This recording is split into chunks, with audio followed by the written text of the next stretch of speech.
నిన్నటి దినాన రాష్ట్ర ఎన్నికల కమిషను పులివెందుల మరియు ఒంటిమిట్ట మండలాలకు సంబంధించి జెడ్పీటీసీ స్థానాలకు ఉప ఎన్నికలు నోటిఫై చేయడం జరిగింది, నోటిఫికేషన్ విడుదల చేయడం జరిగింది. అందులో భాగంగా ఇవాల్టి నుంచి నామినేషన్ల ప్రక్రియ కూడా మొదలవుతూ ఉంది.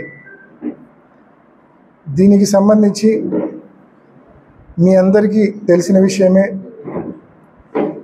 పులివెందుల జెడ్పీటీసీగా ఆర్తుమ్మలపల్లికి చెందిన మహేశ్వర్ రెడ్డి జెడ్పీటీసీ అయిన 2 సంవత్సరాలకే ఊర్లో ఒక దైవ కార్యక్రమంలో గంగమ్మ తిరునాళ్ళలో సిరిబండి ఊరేగింపులో భాగంగా జరిగిన ప్రమాదంలో ఆయన మృతి చెందడము, ఇంకా ఎంతో ఆయుష్, ఎంతో మంచి భవిష్యత్తు ఉన్న మహేశ్వర్ రెడ్డి అకాల మరణం చెందడము ఆ ప్రమాదంలో, ఆ కారణం చేత ఇవాళ ఈ ఉప ఎన్నికలు అనివార్యమయ్యాయి.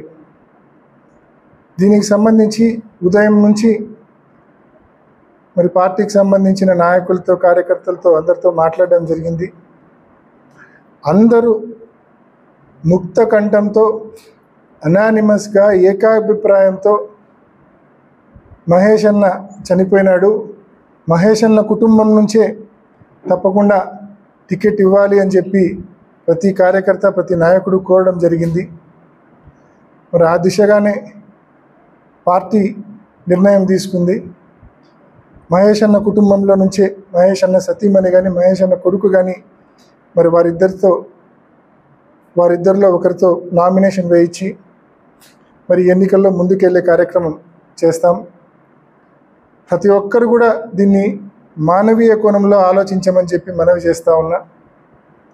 ఇతర పార్టీలు కూడా పార్టీలకు అతీతంగా మహేష్ అన్న కుటుంబం నుంచి ఎవరినైతే నిలబెడతా ఉన్నామో వారి గెలుపునకు పార్టీలకు అతీతంగా ప్రతి ఒక్కరు కూడా సహకరించవలసిందిగా ప్రతి పార్టీని, ప్రతి ఒక్కరిని, ప్రతి పార్టీకి సంబంధించిన కార్యకర్తలను కూడా నేను మనస్ఫూర్తిగా మనవి చేస్తూ ఉన్నా, కోరుతా ఉన్నా. మానవీయ కోణంలో ప్రతి ఒక్కరు కూడా ఆలోచించి అంతా సజావుగా జరిగేందుకు ప్రతి ఒక్కరు కూడా సహకరించవలసిందిగా పేరు పేరున ప్రతి ఒక్కరిని మనవి చేసుకుంటూ, ఆ కుటుంబం నుంచి నిలబడే అభ్యర్థికి గొప్ప ఆధిక్యతతో, గొప్ప మెజార్టీతో గెలిచేందుకు అన్ని రకాలుగా సహకరించమని ప్రతి ఒక్కరిని కూడా మనవి చేసుకుంటూ, పులివెందుల మండల ప్రజానీకాన్ని ముఖ్యంగా మనవి చేసుకుంటూ ముగిస్తున్నాను. ధన్యవాదాలు.